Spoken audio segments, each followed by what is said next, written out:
Σκύλους άνδρας χορτάσας, αυτός ευλόγησον και τους άρτους τούτος των σύτων, των ίνων και των ελαίων, και πλήθων αυτά εν την Αγία Εκκλησία, την πόλη ταύτη, εν της οίκης την ρωταξόντων και εις τον κόσμο σου άπαντα, και τους εξ αυτών μεταλαμβάνοντας πιστούς δούλους αγίασον. Lord Jesus Christ our God, you blessed the 5 loaves in the wilderness, and from them 5,000 men were filled.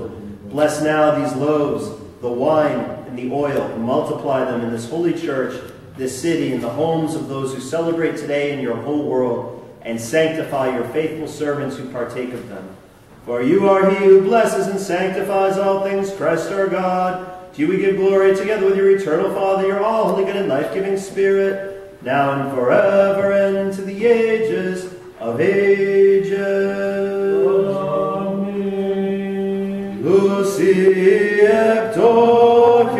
Son και πείνασαν οι δεξιτούντες των Κύριων, ουκ ελαττωθήσονται